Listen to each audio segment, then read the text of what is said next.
Hi all. When I originally recorded this, it had the songs actually in the review, but for this platform I've decided to take them out.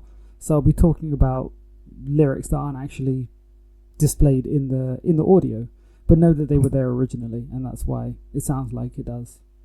Okay, now into the review. Welcome to Rap Babble. It's here. The moment is here. The Clipse album is here. I've been waiting a long time for this. I've enjoyed the rollout. It's been great. So it's time to get into the album, time to get stuck into it.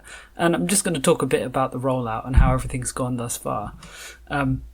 So they started off with Ace Trumpets, and it was a good single. I'm going to discuss everything else later, but Ace Trumpets, and then So Be It, and it had a Travis Scott diss in it, and then they had tons of interviews, and so I loved the rollout. I thought they did a great job in preparing us for an album, because this feels like a long time ago. They used to do this kind of thing before, back in the day, but it seems to have been abandoned. Now there's a lot of surprise rollouts and just not a lot of effort put into putting out material beforehand. So it's finally here, and yeah, I'm not going to waste too much time now. I'll do it all on the back end, but let's go through the album first, and then I'll talk about it during. So, I'm going to get into the first song, The Birds Don't Sing.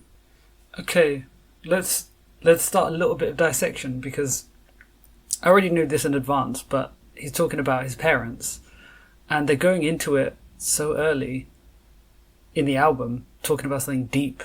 It's impressive. So yeah, stay focused. This is about the parents.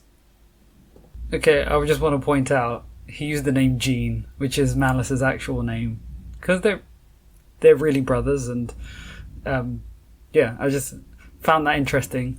So this is very real. If he's going to real names, it's a very real song. Oh, to say that you were dying and I didn't even know, that is powerful. And he's mentioned Nige, which I think is his son. I find it quite hilarious if there was a kid born whose name was Nigel in this decade.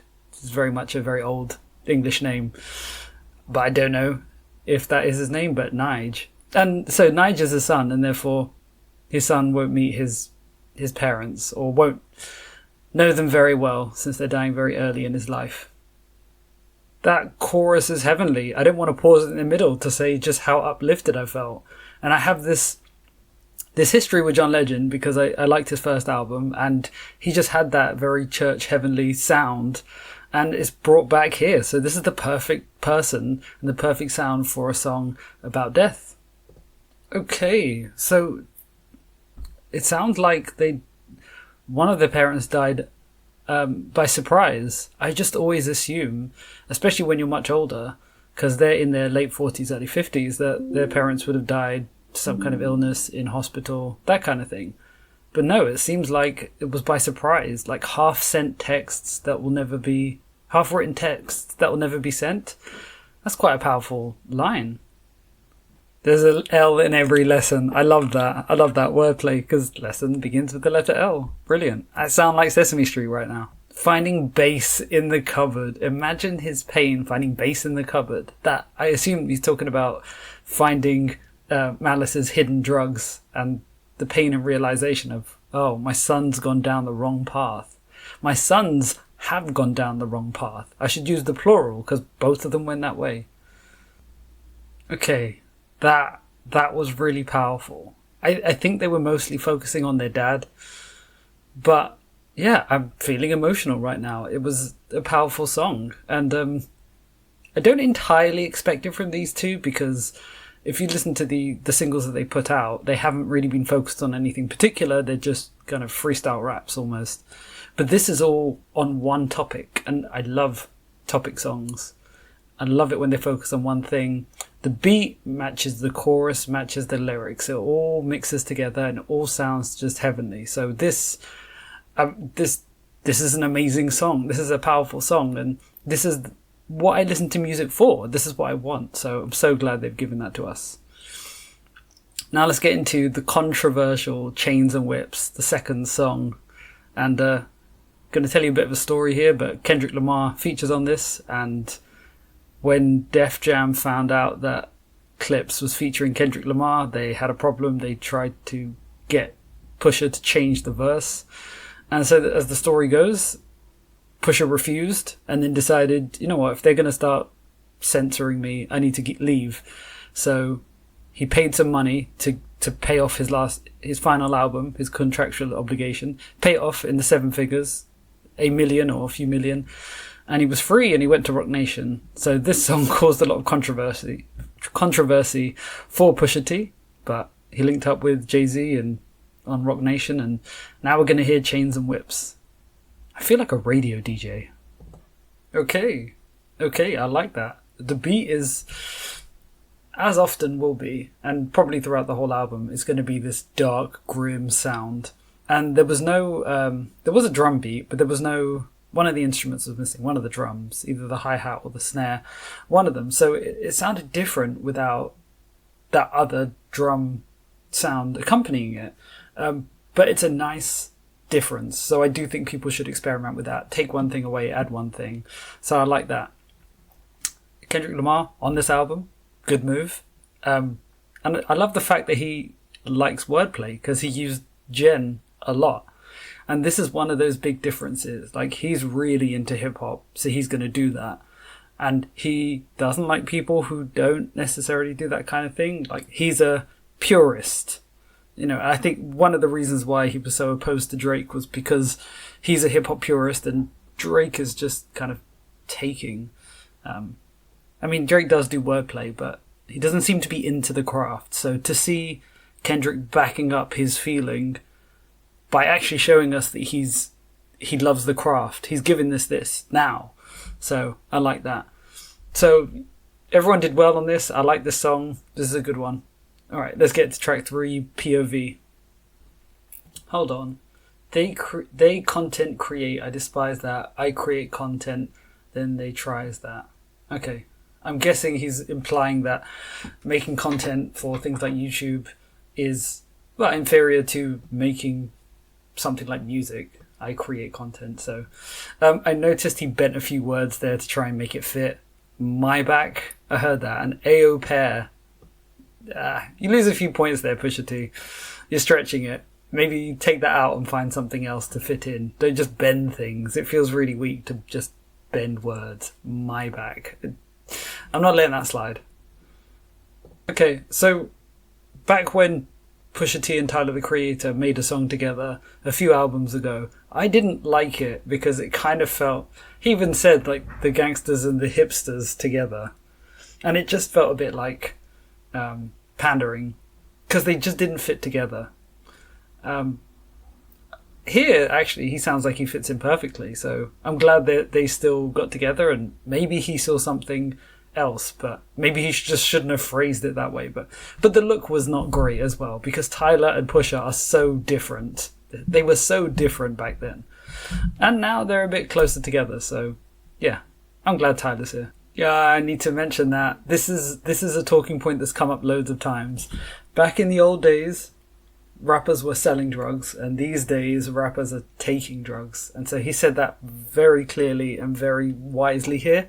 He said, just to think I built a rap career off an OZ. I'm watching you guys rap just to OD. Yeah, I don't mind him separating O and Z to make OZ. That's a fine bend. So really well done there. Oh yeah, okay, another great line. I was the only one to walk away and really be free. He left rap. You know, Pusha T went on to be solo, but Malice just said that's it. They did 3 albums together, and then he walked away from a rap career, just like Mace did. But he's really free.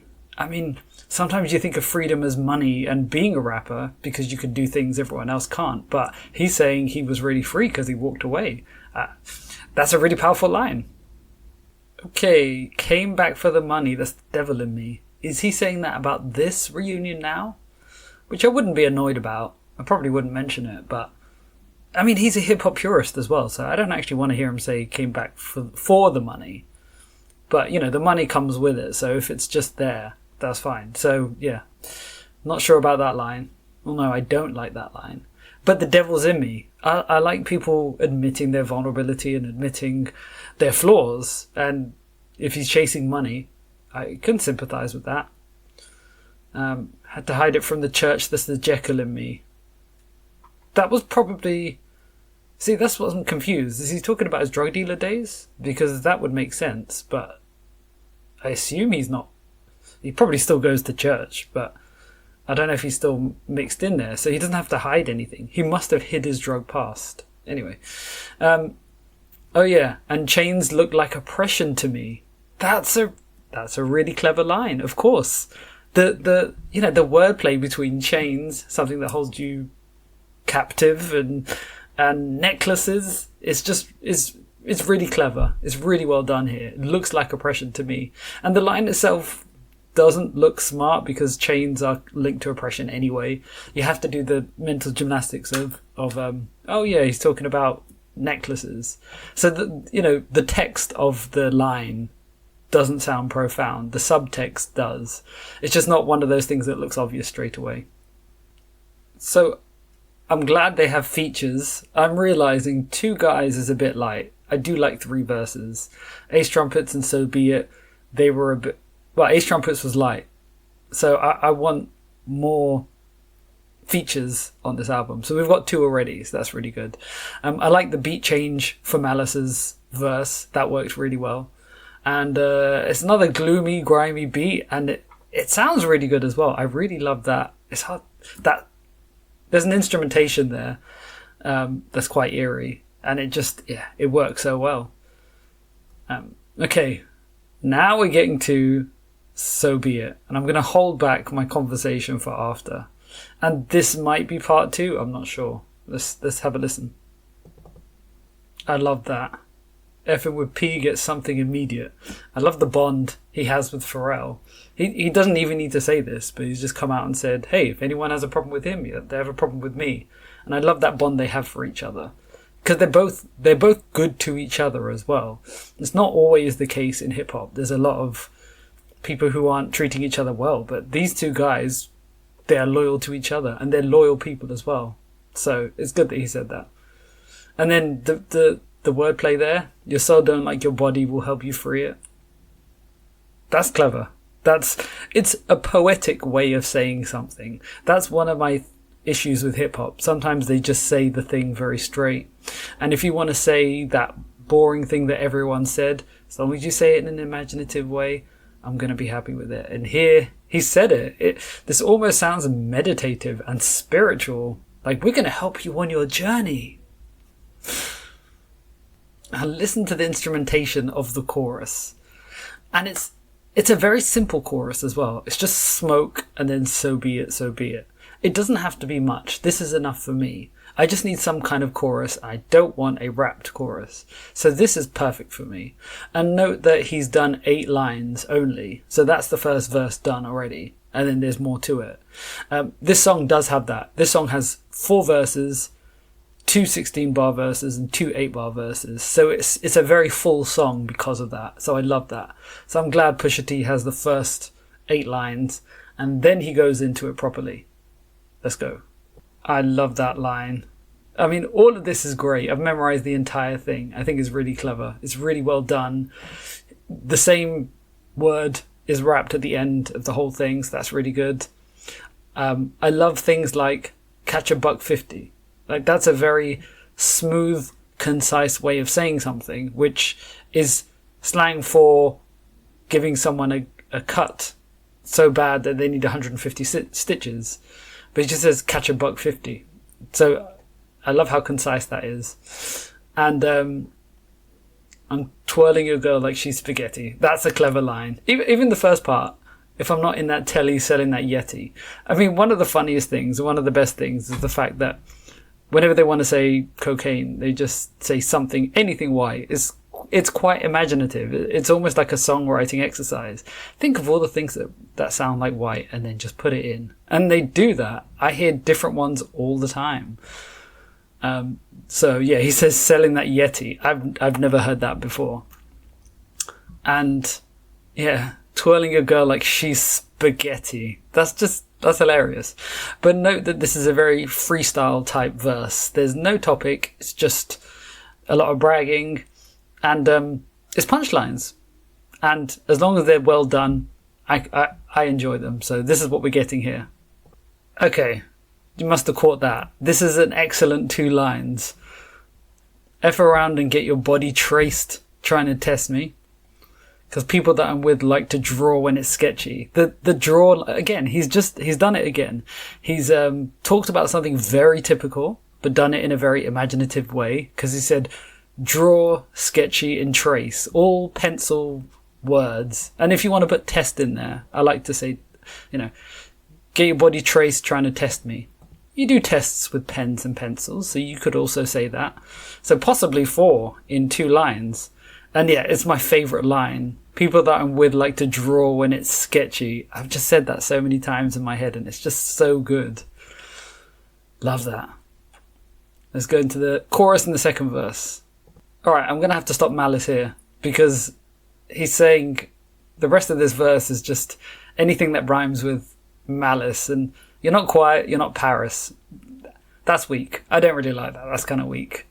I like the rest of it, but he's really reaching for things that rhyme with Malice, and just anything that works, let's just throw it in there. Some are good, some are bad. I just want to highlight that. Can't wrap your head around this, you ain't Arab. Because sometimes Arabs wear head wraps. That's really clever. I give him points for that one. I just love how clever that is. Okay, notice that they say ski at the end of the verse and then have that sniffing sound. It's all alluding to cocaine, which I like having a theme for a group or an album. So I actually like what it adds to this. I do like that little bit at the end. I want to highlight Ain't No More Neptune, So Peace Saturn. To explain that, Chad Hugo was not involved in the making of this album. The Neptunes are pretty much done now. They're actually going to court. They're having legal battles over money and ownership, and it's sad that they're not really that they're at odds with each other, and that Chad isn't even involved in this. It's sad, because for me, it's like you're there for life. So I would say, Chad, at least come in and help with one song. But I don't know what's going on behind the scenes. They've both been really good people, so they actually made it quite far without fighting, and now they're at odds, which is sad. So yeah, Ain't No More Neptune, So P Saturn. Again, a bit of a weak one. P is Saturn. Yeah, he's his own planet. He's not Neptune's, because that was a duo. So I get the point, and it's okay. It's just a bit weak, and he's really pulling in anything he can find that rhymes with the end, with Malice. So it's hit and miss on this verse, but it's a freestyle verse, and he has some good lines. So overall, it is a good addition. I do like it. It just could have been better, or maybe he should have only had like 8 lines that rhymed and then another 8 lines that rhymed with a different sound. That would have been better for me, instead of stretching it so far for all these things. So that was not part 2. That was the version that was released on with the video. I do want to highlight that last verse, because he's talking about Travis Scott. He said, "You cried in front of me, you died in front of me. Calabas took your girl and your pride in front of me." And so what happened was, there's a long story behind their issues, and he decided to call him out here. But here he's talking about the fact that when Travis broke up with what's her name, one of the Kardashians, Kylie, he was upset and he cried, and also it looks like his pride was taken. So I think Pusha T is not one of those people who's emotional, who sees someone vulnerable and like thinks well of them, because some people see crying as a strength and some see it as a weakness. So I think he's on the he sees it as a weakness sort of side. I mean, he is one of those people. He's quite stone cold. He scares me a little bit based on how cold he can be, and he's not helping with this. Somebody's crying because of their relationship, and he's just saying, you died in front of me, I lost respect for you. I don't like that. I'm not into that. I think, yeah, if a relationship ends and you cry, yeah, help the guy out. And Pusha has said in interviews, like, he was helping him, he was consoling him, so he was doing it. He just lost respect for him at the same time. But he was there helping him out. Clearly he didn't want to help him out. It was a bit of a burden. And that's the good thing about Pusha T. He did it anyway. So he helped out even though he really didn't want to. So there he's talking about Travis Scott. Heard Utopia moved right up the street. Oh, and her lip gloss is popping. She doesn't need you to eat. Yeah, she was already rich, but she became much richer as a result of her business because she started a lip gloss and makeup line business. So she doesn't need him. And then the next 4 lines I don't like. It's all kind of either speculation or nothing substantial. It just says, the internet sees things one way, I see it another way. I can share the video. I've got a video in case people don't believe me. Fortunately for you, I'm not going to leak it out, TMZ it. But those 4 lines are just a waste. I really want lines that are dense with meaning. And the first 4 lines are so dense. You know, you hear a lot is happening. And then the second 4, you just hear nothing. So I would have put something more. But let's go into the story of Travis Scott and Pusha T and why there are issues there. It's all started when they were in Paris. So Pharrell is the creative director of a section of Louis Vuitton. He's actually moved to Paris. And one of the stipulations he had is, I need a recording studio ready for me so that I can go and record anytime I need to as part of the job. So they built that for him and he was able to make the Clipse album there. So it's good that he stipulated that and he wouldn't do the job without it. But he actually moved there. Like Pusha says in one of the interviews, other people who become creative heads of a section of a company, they don't necessarily take it seriously. It's just some kind of brand ambassador. But Pharrell actually went out there. He's living there now and he's doing it. So that's really impressive. And in addition to that, he recorded a song with, he produced for Rick Ross. And Rick Ross's video for that song is in Paris for the same reason. So I love this. It's a great outcome for Pharrell in this phase of his career. So I love that. And I'm detouring hard, by the way, but I'm a rap nerd, so this is what I'm going to be on all the time. So Pharrell, what was I going to say? All right. Anyway, let's get back into it. So he's in Paris permanently. He's designing clothes. Oh, I remember. He's designing clothes. He's actually living Kanye West's fantasy. So Kanye was big on being big in the fashion world. He tried to get in those big fashion brands. He tried to get them to give him a job there. And they didn't. I think Louis Vuitton was one. Like he adopted the moniker Louis Vuitton Don early in his career. So clearly that was one of his goals. And so he tried and they didn't take him. And Yeezus was created, the album, as a result of that because he was frustrated because he kept trying to get into those companies.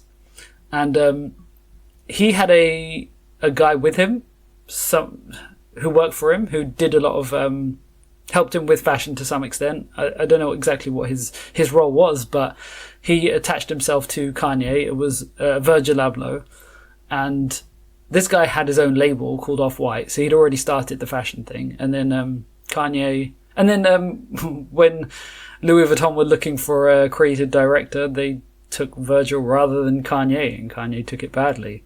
And Kanye wanted that role, and now Pharrell has it. He's a producer who then became a fashion designer. Kanye wanted that exactly. And I don't think he realizes that his antics are a big part of why he's not there. Because why would you ever take on that firework when you could take someone calm and chilled like Virgil? Virgil's just the nicest guy. He's very calm. So Pharrell is living that life. Anyway, Travis Scott. Let's go back. They're in Paris, and Travis Scott barges in to their sessions while they're creating Let God Sort Them Out, which is the name of this album. And he said, you need to listen to my new album, Utopia. So he pressures them to listen to it there and then. So he plays it for them and they listen to it. He records some footage, which is good for promo.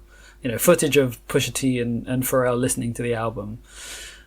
they didn't actually want to take an hour and a half out of their schedule to listen to this. They were doing him a favor. They were being polite, so they did it. But crucially, they didn't play... Well, they played the song Meltdown, but it only had one verse. And then days later, when the album Utopia was actually released, they heard that song Meltdown had a Drake verse. Travis didn't play that for them. No, he hid it. Or it came later.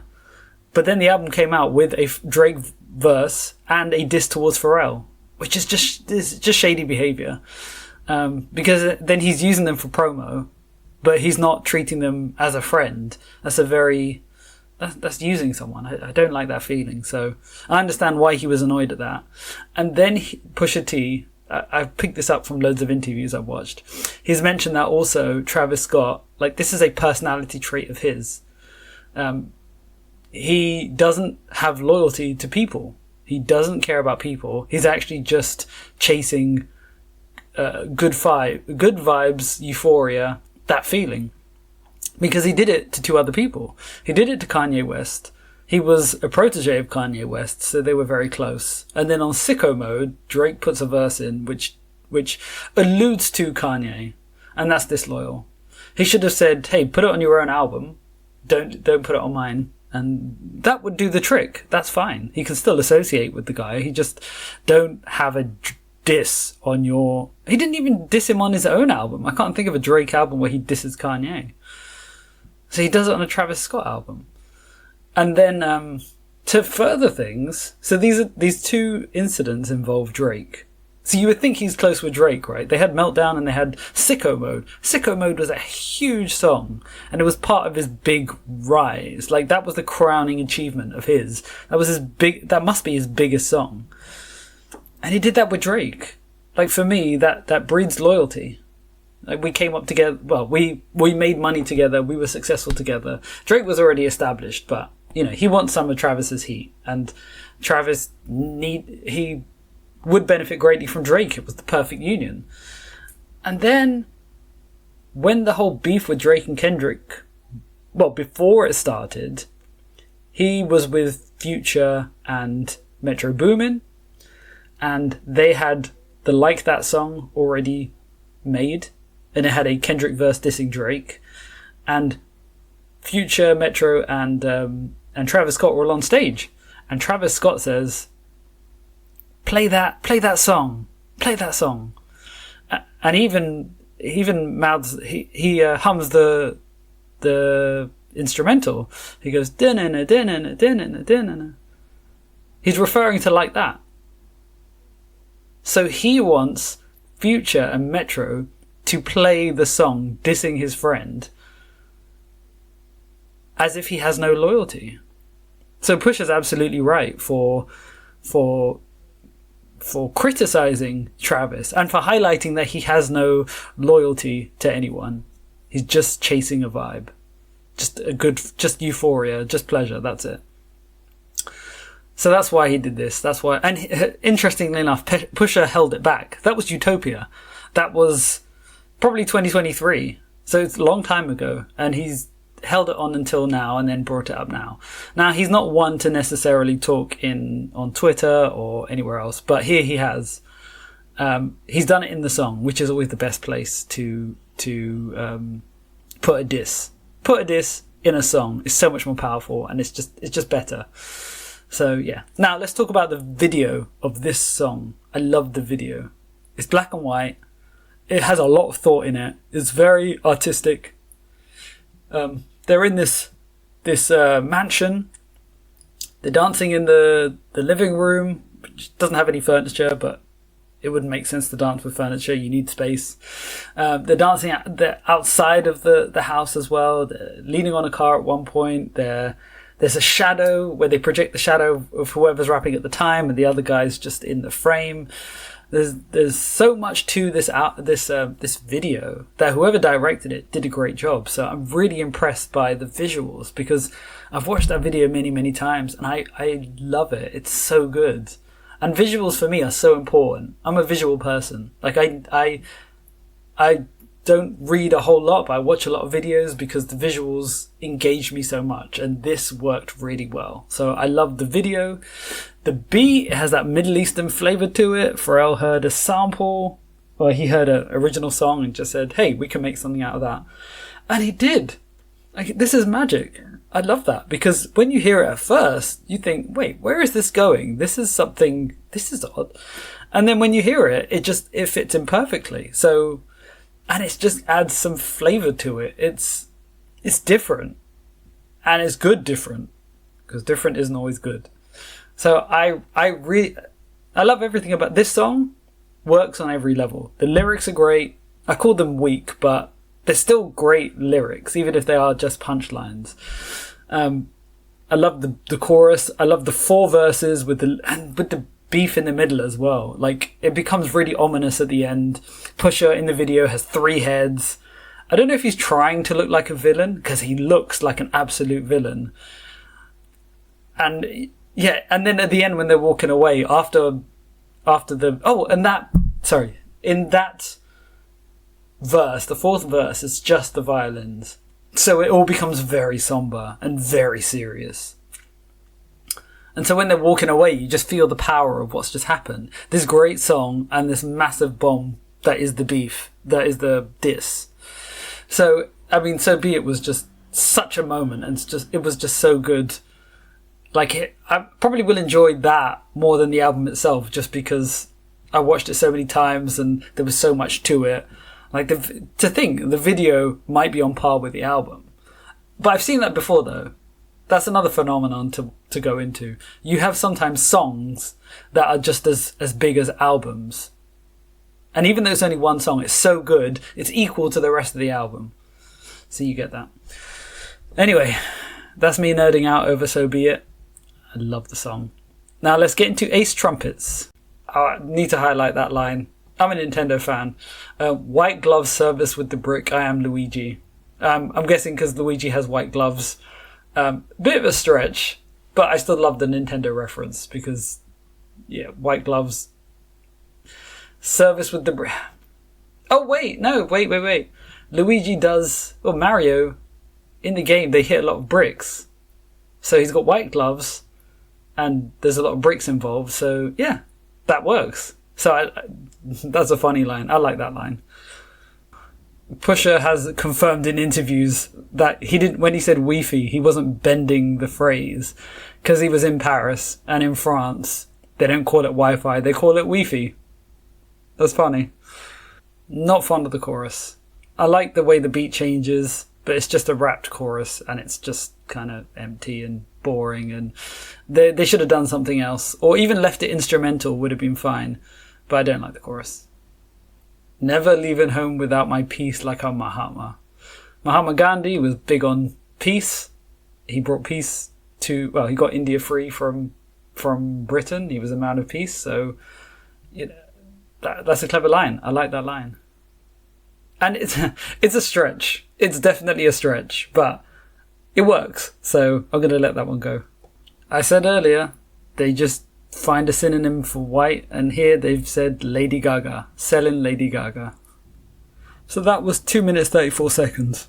Way too short. I wish they ended with just the instrumentation and just have it fade out, because that song was just too short. Didn't like the chorus as well, but I loved the beat. And I really fell in love with the beat when they were doing interviews, and at the first 10 seconds or so, they wanted some music to play in the interview. And they played this beat, and it just worked so well. It was just such a hard beat. Just the drum beat is just hard. And but the instrumentation is quite soft and slow, and is very background. So it made for the perfect background music rather than foreground music, whereas I think So Be It would be very foreground. So it worked really well, and that's when I fell in love with the beat. But you don't really get a chance to, because vocals are always on it, so the magic of the beat doesn't ever get heard. So it would have been good to have a little bit of just the beat, and also it needed some more lyrics, maybe a third verse, maybe they rap together or something, or Pharrell comes in. I wanted something a bit more to make it a bit longer, and instrumentation, but it's a great song.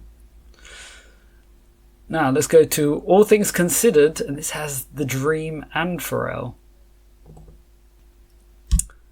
My mama cheek, I miss it, I wanna kiss it. That's quite a sad line. And then Nige asking for siblings, I know he meant it, V miscarried, we hid it, I'm glad he missed it. Well, that's a really big admission to make. I'm really surprised that he's done that.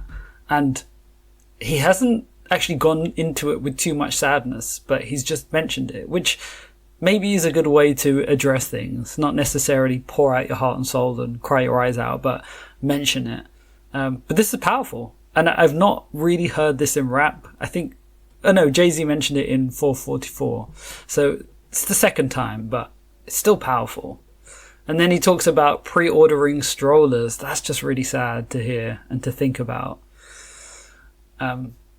So some powerful lines in there, but not necessarily what the song is all about. He's just thrown them in there and then gone into his usual stuff. I do like snow magicians as well. That's a really funny line. I've never heard that before. Again, being original. Now Pharrell's chorus is, I don't really like auto-tune singing. So for me, this felt a bit 808s and feels a bit out of place. I do like Pharrell's voice. And I do like having proper choruses and not just rapping. So I'll take a proper chorus, a bit more sung by somebody else, over just Pusha T just doing another 8 bars and saying that's a chorus, because that just always is a disappointment. So, verse 2. Okay. So quite an interesting verse about his life. And this is powerful. This is gripping stuff. I was a bit confused on took fatherless women and showed them living. I don't know what he means by that, because when you hear took fatherless women, you think, okay, what's he done with them? But I don't know what he's shown them. Left mama the children, it take a village. Who is he talking about? His own kids? Or, I don't know. Or his own mother left the children. He isn't explaining it, so there's only so far I can feel about these lyrics, but I'm interested. Writings was on the walls like hieroglyphics. I actually missed that.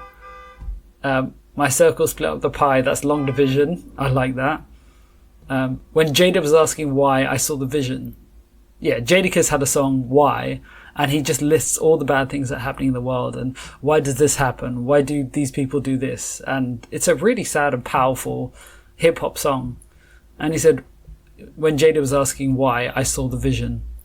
I guess he's saying, he saw the light, he saw the wiser way to move, and so he stopped going that direction and started going that direction. And then he goes to list on all the bad things that happened. My homies that didn't die was all in prison. That's pretty typical. Visits behind glass, my mirror image. I guess he's saying when he visited people in prison, they were essentially like him, and he could have been that. So that's part of having to do all this interpretation. I'm a literal guy. I'm not really fond of the interpretation, but it's interesting to say the least. He said names were mentioned. He wasn't clear that other people were mentioning names, but I assume other people were mentioning names. Explains the sentence. That's clever. Yeah, because when you strike a deal, they give you a smaller sentence. And the pain is endless. I didn't understand the rest of it. I did find the bodies, it takes forensics. Oh, wow. Okay. Yeah, I do get that. So I like these verses, these types of verses, because he lived that life. And so he's talking about something he lived. So that makes it really powerful. I've heard a lot of verses where people are rapping very exaggerated lives, and it just doesn't really work because it's done for the boast. This isn't really done for the boast. This is just like him retelling his life. So that's powerful. Wasn't fond of that. He's got this way of speaking and singing that's kind of almost a bit whispery. It doesn't really fit in with the others. It was quite cryptic, so I really didn't get it. I need it to be more literal. I do have a lot of respect for The Dream because he is a producer, and I think he's a songwriter as well. So he's behind a lot of hits. I really love that because those people are truly talented.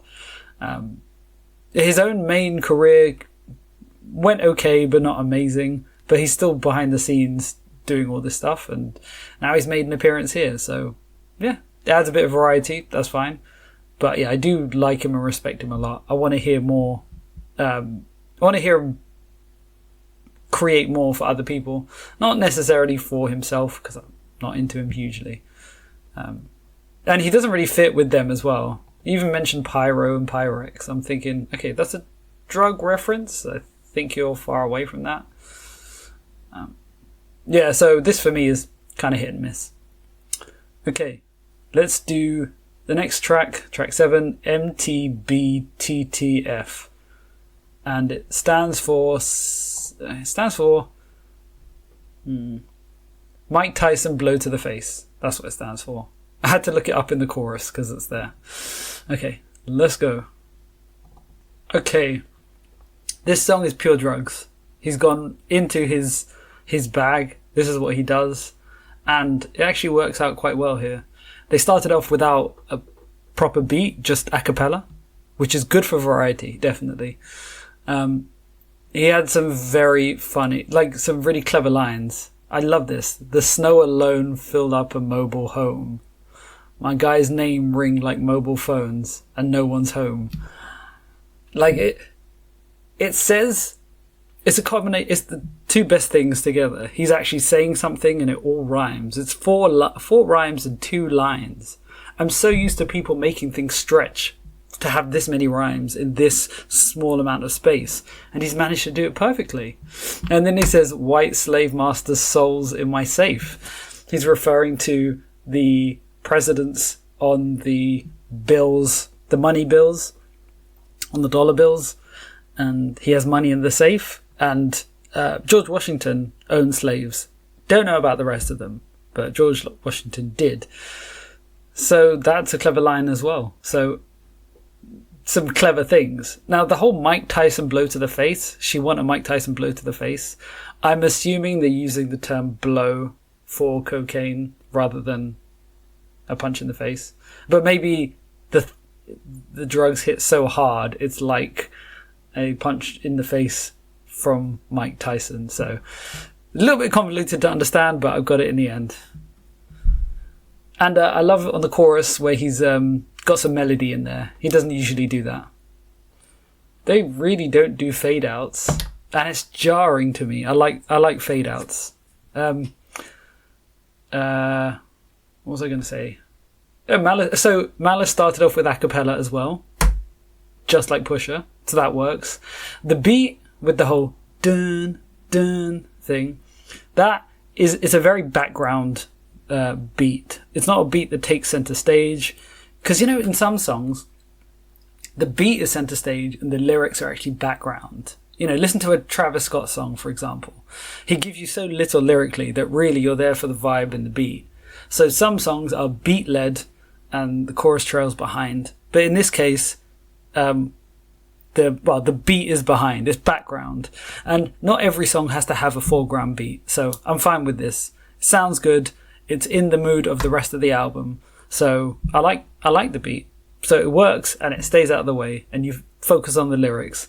And even the a cappella is big chunks where there's no beat. So this beat doesn't get a chance to really play out.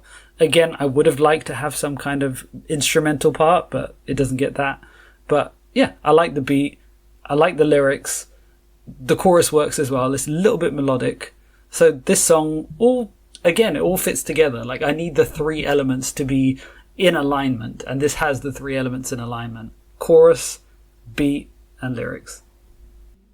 Track 8, EBITDA. That beat was fast paced. The drum was soft. There's usually hard drums, so it's soft, so it kind of stayed in the background, and I loved it. Dun, dun, dun, dun, dun, dun, dun, dun. That really worked for me. And this was not really a typical hip-hop beat, but I still really loved it. Like, I wanted to hear more. And they had a little bit of a flow on it, especially because of Pharrell at the beginning. So it just sounded so smooth. I really wanted this to be... I'd love to hear more of this. And then they didn't let the beat go as well, because I want to hear that by itself. Again, they cut it off. This is 1 minute and 59 seconds. So, I mean, I'm glad this album's going to be relatively short, but I really wanted more. And it's so melodic that I could just hear that and listen just to it. It's meditative almost. And there's voices as well in the background. So part of the beat is voices. So that worked on several different levels. Now I know they call it Ibitida. I have no idea what that is. And yeah, they just passed from one to the other quite seamlessly. In fact, I don't even know where Malice came in. I think they were both sharing the last verse, but their voices sound a little bit similar, so I can't really tell. And the lyrics I'm looking at don't specify who's who. And maybe it's hard to tell anyway. Yeah, so Pharrell is smooth in himself. So the beat is smooth, but also Pharrell's first verse was very smooth.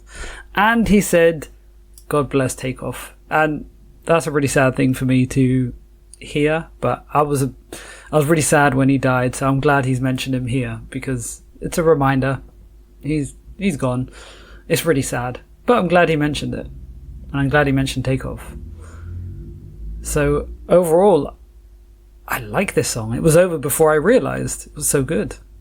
Third Passport, I haven't seen enough. I like that. Alright, let's get to FICO with Stove God Cooks. So, Stove God Cooks sounds decent. Gave us a good chorus. I'm happy with that. The beat is, as usual with Pharrell, somewhat unorthodox.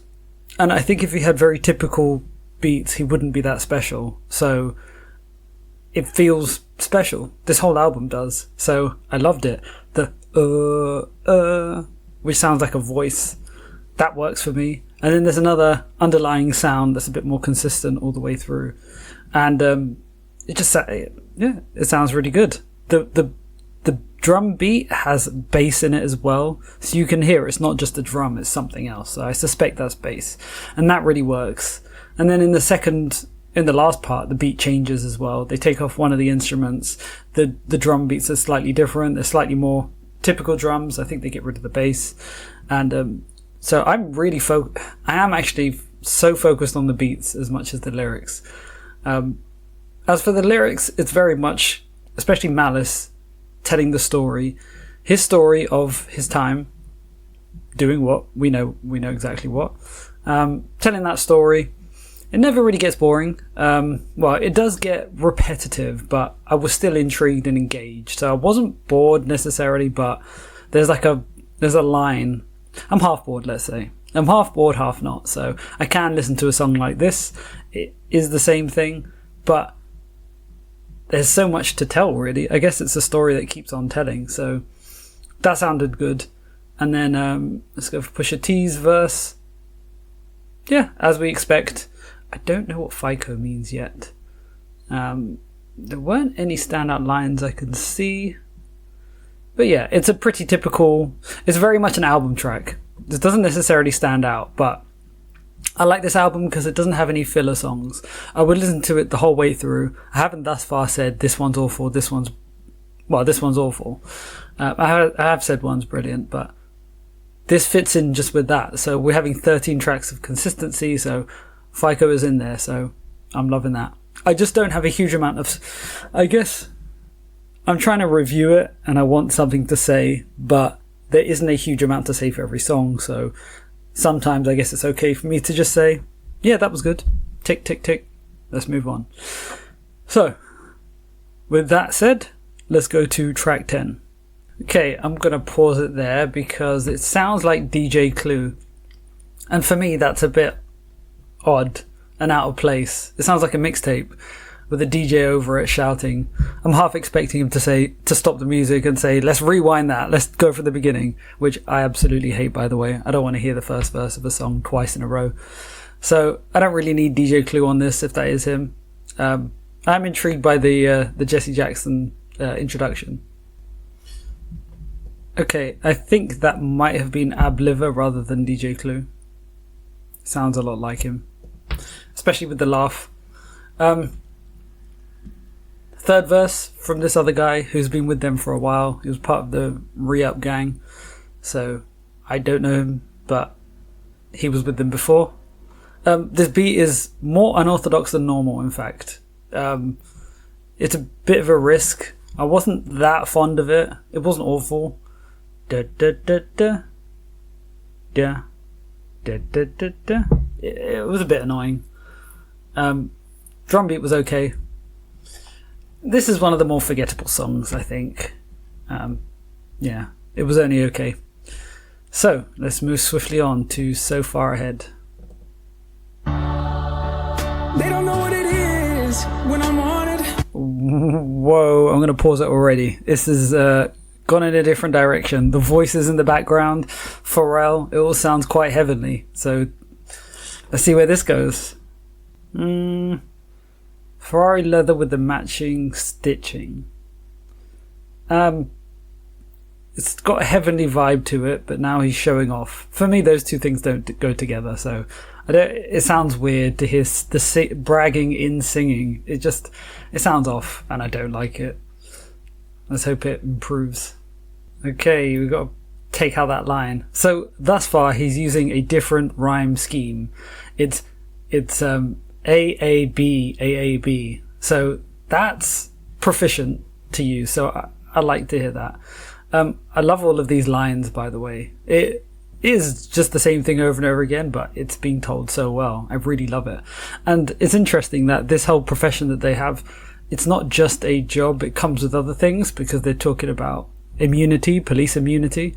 And I forget, like, that's what makes it so engrossing and so it's encompassing, because it's not just you're doing a job, you finish at 9 to 5. It's an entire lifestyle. It affects your family and your friends and your happiness, and people feel electric from it. I mean, I'm not promoting that lifestyle, but I understand why they talk about it so much, why it's something that you can talk about infinitely. There's a song on the Black album, and it's produced by Pharrell, actually. And it's about the electricity that comes from that life, the high that you get. And it really... No, it's not high off the life. It might be high off the life. I think he says that in the song. And he just says it's so electric. And it's so fascinating to hear that, because there are several professions in the world that you can have that do that for you, and it's so engrossing and so powerful that when people are 80, they're still talking about that job that they had, that thing that they did, whether it's like music is one of them, and someone will be 80 years old and still talking about the performance they did at 22 because it just lit their soul up.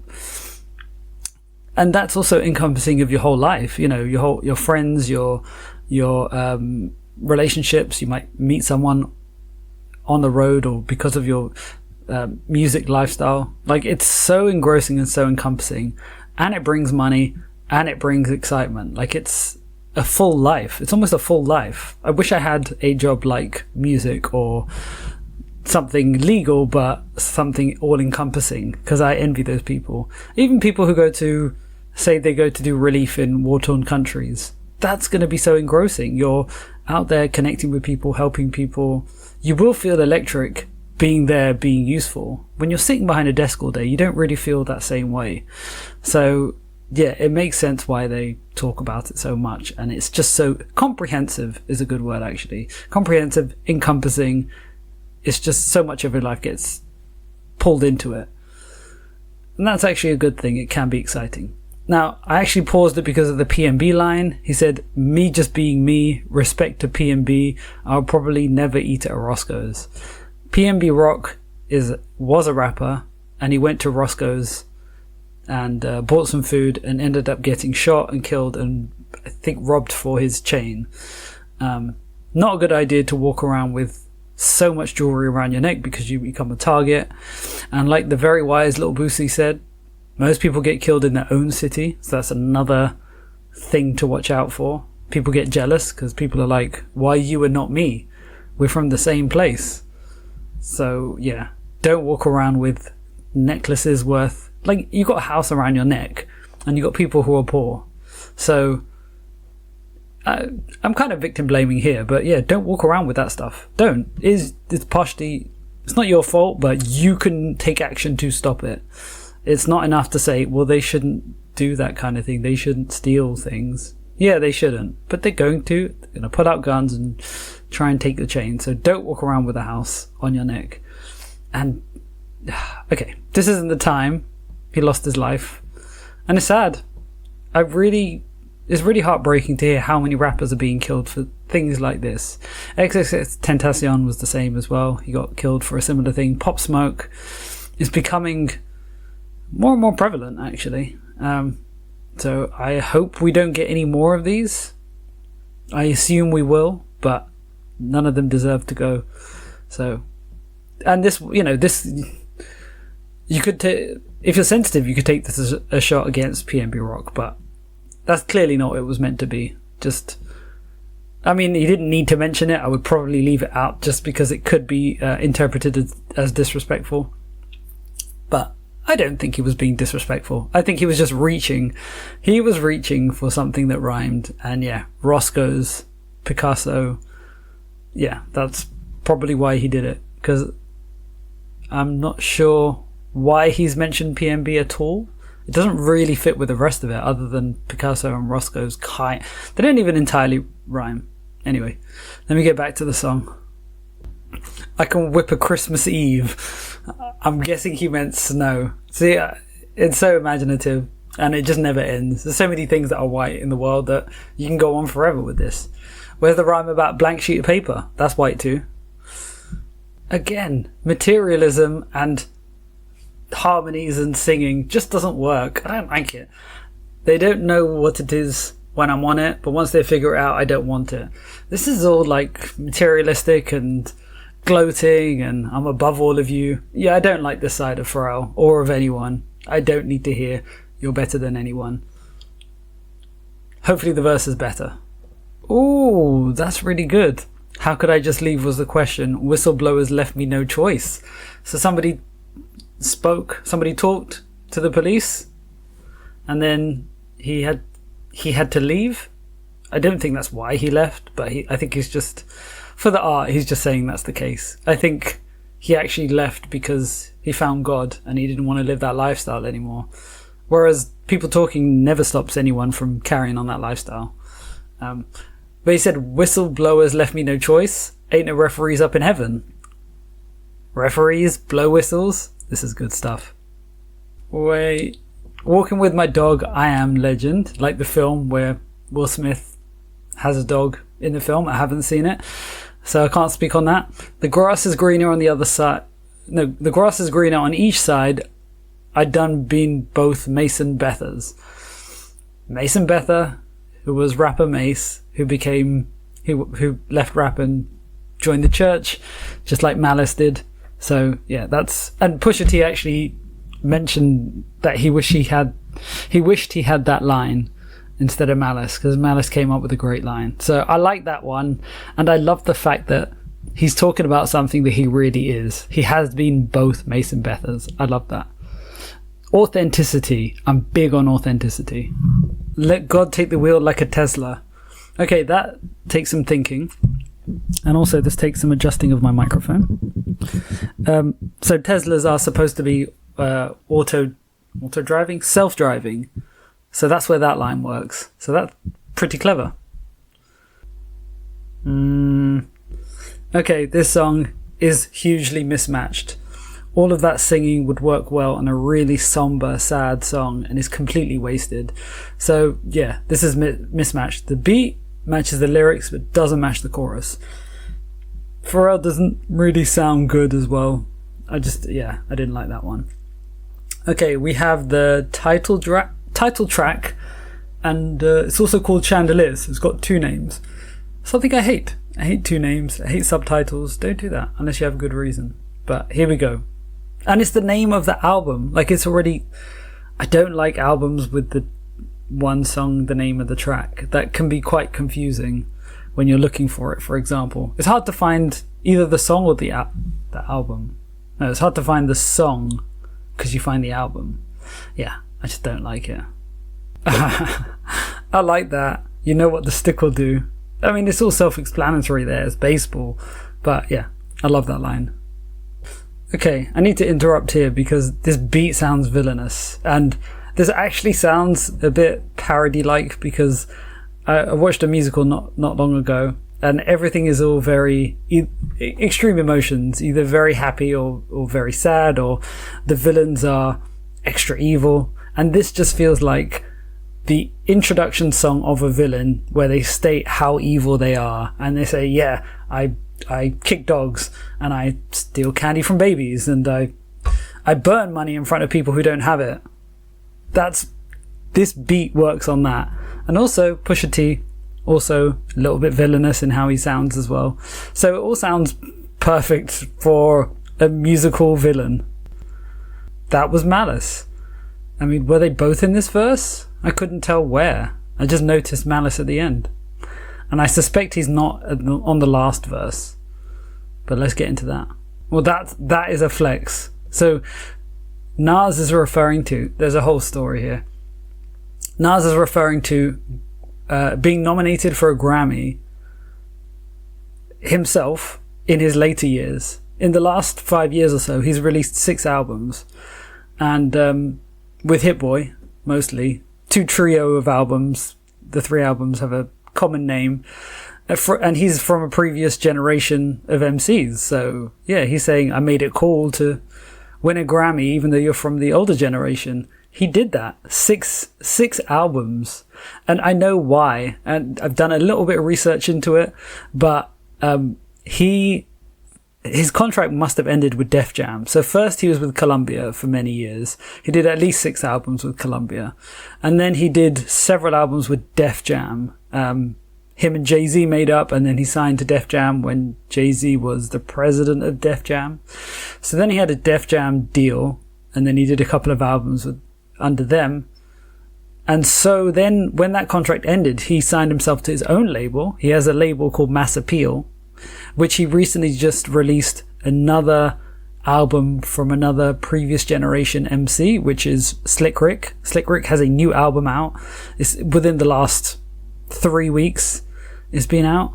So that's a big look. And Nas is a champion of hip hop. So he's one of the few who will reach back and help out some of the legends. He's not just chasing money. He loves the craft and the art of hip hop, that he's going to go back and elevate one of the older guys who didn't have as much shine as he should have. And he's doing it just for the love of hip hop. So salute to him on both counts.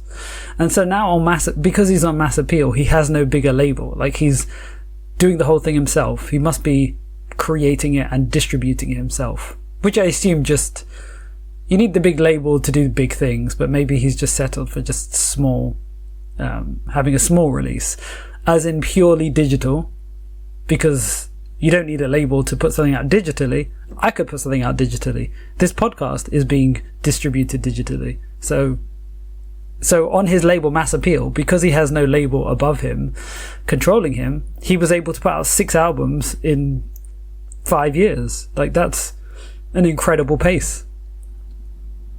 Let's get back to the song. Okay, so Nas, I didn't mention before, just in case no one knew. It's a nice surprise to have Nas there. He was supposed to be on Hear Me Clearly, a beat I did not like, from It's Almost Dry. And so they brought him along for this. And I'd rather him be with both of the Clipse members rather than just Pusha T. And it was a nice verse. He talks about hip hop from a bit of a distance. You know, he's talking about the things that he did. So yeah, I liked it. And I like Nas, but I don't love Nas. I wish I loved him more. I like him as a person more than I like him as a rapper, but I recognize that he's good at what he does. And the first 8 lines especially, actually, I liked it. So yeah, Nas is a great addition. He fits in with Clipse as well. Like, they're the same type of MC. So I'm glad they're bringing in people who are just like them. So that beat was different. I might need to hear it again, in fact. Let's just go back quickly. The villainous beat. Does it change at the end? Let's go. Okay, it changes. It's more orchestral at the end. I like this. This is a bit of a musical journey. This is one of the problems with just hearing like reactions, because this is a reaction and analysis and review at the same time. I don't have time to digest it, so I like what I hear thus far, but I'm gonna need to hear it again and really like it. And I was focusing on the lyrics as well, and just the fact that Nas was with them. So we're on to the final track now, By the Grace of God. Ooh, okay, we're talking about the devil tapping on shoulders firstly. And the beat again is ominous and slightly villainous, but not too much. This is a very smooth beat. I like how it is thus far. Let's keep going. Oh wow, I might be pausing this song a lot. Oh, this is Malice. They sound so similar. This is Malice.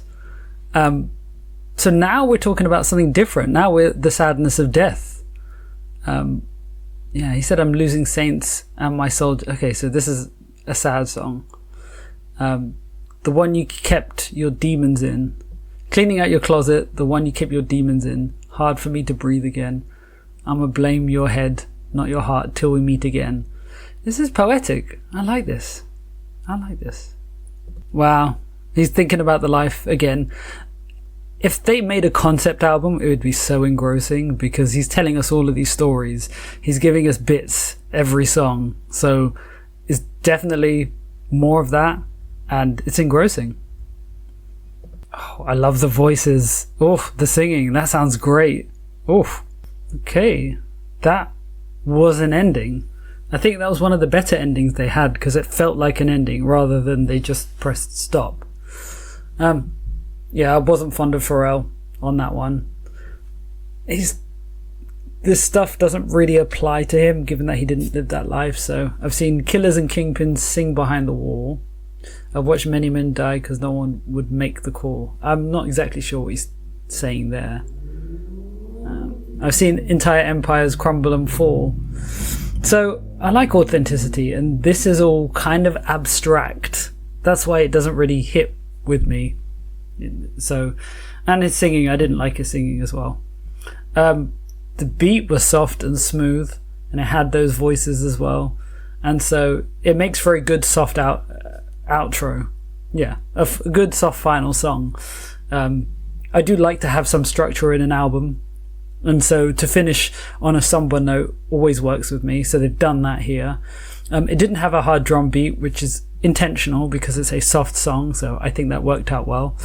And so yeah, some not just powerful lyrics, but they really paint a picture here. So this one was one of the ones that hit me more than some of the others in terms of lyrics, and I liked the beat as well anyway, so great mixture of all of them. And so with that, that's the end of the album. So that's 13 tracks. And this is, in many ways, what I want in hip-hop. It's short, and by short I mean 13 tracks. It's consistent, and it's lyrical. I don't ask for much. And they've given me all of those things. And there was power in some of these lyrics as well. And the beats, most of the time, they were hits. I think there were, well, hits rather than misses, not hits in terms of club bangers, but they got it right most of the time. So I think there was only one that I really singled out as wasn't really sure, didn't really like it much. But that's a very consistent album, and this is the beauty of having just one producer. And they spent, this is, well, they said 2 years, but I think it's been 2 years in the making, but they finished it after the first year. So yeah, so over a year Pharrell was producing beats, and he made these 13, and they said they didn't have any throwaways. They created 13 and they put 13 on the album, which kind of sounds impressive, but it's actually the same amount of work of making 50 songs and choosing the best 13. You know, you could just put 3 times as much effort into one song and not have any throwaways. So I don't want to say one approach is better than the other. I prefer less songs, putting more effort into fewer songs, which is what you do if you're more about quality than quantity. Whereas if you're quantity rather than quality, you just make loads and hope, you know, one of them will be a hit, which will be equal to the ones that you spent 5 times as long on. So it's a different approach. But then if those people, like Lil Wayne for example, just didn't put the weak ones out and only put the strong ones out, he would be looked at a lot better. Because I say that about Jay-Z. Jay-Z has had 13 albums. If he cuts down his discography in half and deletes, if he never released the weak albums, he'd be regarded better, would be a better rapper with the same amount of material created, just less put out. And I'm looking at Blueprint 2 and Blueprint 3. I mean, getting rid of those two, and his discography would be strengthened. And maybe combine Kingdom Come and Magna Carta, put those together, take the best of both. But American Gangster is one of those, because that's a overlooked Jay-Z album. Anyway, coming back to the Clipse, it's been a big rollout. It's been engrossing. This is like watching a film. The whole thing from beginning to end, and I've really enjoyed the ride. And the album, I really like the album, but I think it's going to take time for me to love it. So this is just a first listen, and it's good to know that I like all the songs. I'm not going to get rid of any songs. There's a lot of power there, so I'm going to have a really good time playing this album over and over again. So I have nothing but praise for this album, and if I have to give it a rating at this point, it's going to get an 8 from me. There were some things that were lacking, like there were some freestyle songs. I like topic songs. Just really the topics were missing.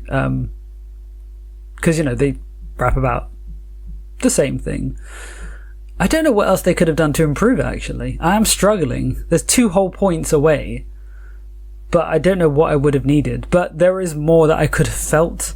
So this was a very good effort. It was, they did the job that they intended to do at a really great level. So I did enjoy it. No complaints here. I hope there are solo albums from both of them. I'd love to see that. I'd be curious to see what a Malice solo album would be like, because I didn't hear his too. And the climate is right. Like, people are going to be clamoring for it. So I hope that comes. But yeah, I'm going to have a good time enjoying this album and going over it and getting to know these 13 songs really well. And that's my review for this album. It's been a fun ride.